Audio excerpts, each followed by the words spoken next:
Hello student and parents, कैसे हो आप सभी। तो आज हम बात करने वाले हैं मध्य प्रदेश राज्य के छात्रों के बारे में। एमपी में यार काफ़ी सुखबुकाहट चल रही है कि भाई management quota private medical college में 30% होने वाला है। तो यार मेरी गवर्नमेंट से अपील है, एक रिक्वेस्ट है एक तरह की कि भाई मैनेजमेंट कोटे को अभी जल्दी से लागू ना करें। आई अंडरस्टैंड दिस थिंग कि भैया एक बड़ा बजट कहीं ना कहीं बच्चों को मिलता है और उससे मध्य प्रदेश के अंदर बहुत सारे गरीब छात्रों का सपना साकार हो रहा है। तो गवर्नमेंट से दरखास्त है, रिक्वेस्ट है कि भाई मैनेजमेंट कोटा प्राइवेट कॉलेजेस में लागू ना करें।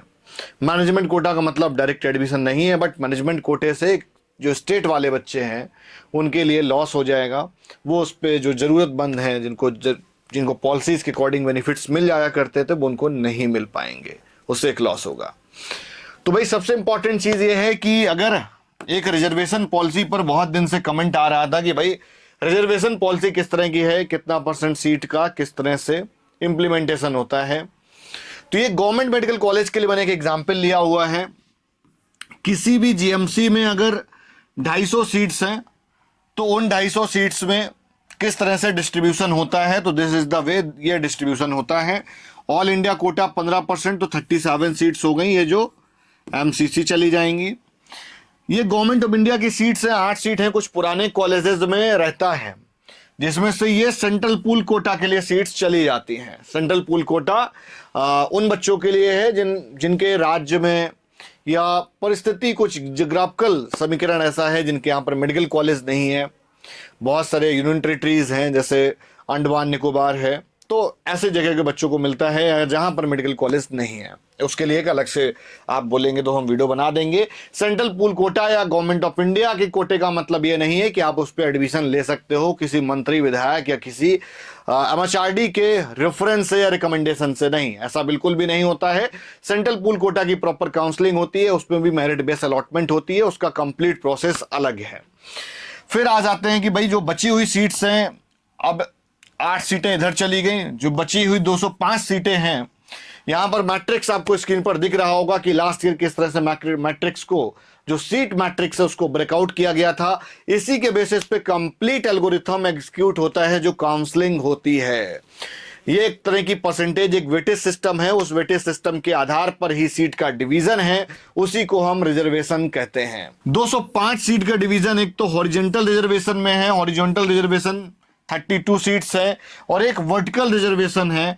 वर्टिकल रिजर्वेशन में ये वाली रिजर्वेशन आती हैं। हॉरिजॉन्टल का मतलब है सब कैटेगरी रिजर्वेशन, ठीक है, सब कैटेगरी रिजर्वेशन होती है।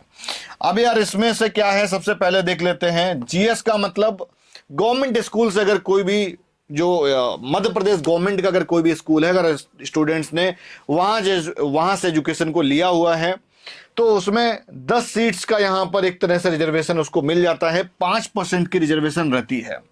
सेम पीडब्ल्यूडी के लिए एक तरह की सब कैटेगरी है, तो 5% की रिजर्वेशन यहां मिलती है, तो 10 सीटें पीडब्ल्यूडी के लिए रिजर्व्ड हो जाती हैं, ठीक है।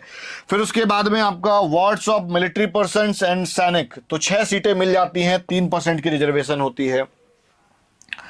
उसके बाद फ्रीडम फाइटर की अगर हम बात करेंगे तो फ्रीडम फाइटर को लगभग 6 सीटें दे दी जाती हैं, 3% की रिजर्वेशन रहती है। अब इधर आ जाते हैं कि भैया अनरिजर्व्ड में कितना, अनरिजर्व्ड में 69 सीट्स मिल जाती हैं, 40%। किसका 40%? जिसका, ठीक है ना। ईडब्ल्यूएस का 10%, 10% किसका? 173 का। ओबीसी 14% निकालोगे 24 आएगा। एससी की जब इसका 16% होगा 28 हो जाएगा। एसटी में जब 20% इसका निकालोगे तो 37 हो जाएगा। इस तरह से पूरा मैट्रिक्स का एक ब्रेकडाउन देखने को मिलता है। और एक बहुत इंपॉर्टेंट चीज है भैया, फीमेल्स के लिए भी रिजर्वेशन होती है। मतलब सारे कॉलेजेस में 30% का रहता है, बट फीमेल में एक अपना आप में एक कॉम्पिटिशन रहता है, तो बहुत ज़्यादा बेनिफिट नहीं मिल पाता है। जेंडर न्यूट्रल सीट होती है या तो फीमेल होती है, बहुत सारे लोग इसमें भी कंफ्यूज होते हैं। जो जेंडर न्यूट्रल सीट है ये भैया बॉयज़ के लिए नहीं है, इसमें गर्ल्स बॉयज़ दोनों ले सकते हैं, है ना। और जो गर्ल्स के लिए है वो मतलब फीमेल रिजर्वेशन एक तरह की काउंट हो गई, है ना। उसमें बहुत ऐसा स्पेसिफिक कोई बेनिफिट तो नहीं मिल पाता है, बट लिटिल बिट बेनिफिट मिलता है। तो ये रिजर्वेशन वाली कुछ पॉलिसीज थी जो आपके लिए बहुत बेनिफिशियल रहेगी पूरी कट ऑफ को अंडरस्टैंड करने में। मध्य प्रदेश की काउंसलिंग में आपको बहुत हेल्प मिलेगी। अगर आपने अभी हमारे चैनल को नहीं सब्सक्राइब किया है तो आप जरूर सब्सक्राइब कर लें। और एक इंपॉर्टेंट चीज कि मध्य प्रदेश में हम इंदौर में एक एक्सपो करने वाले हैं अपने इंदौर ऑफिस में बहुत जल्द। तो यार आप सभी अगर आना चाहते हैं तो भैया फॉर्म फिल करना शुरू कर दो, अपनी जिज्ञासा जाहिर करो। बहुत ही जल्द हम डेट अनाउंस कर देंगे। नमस्कार।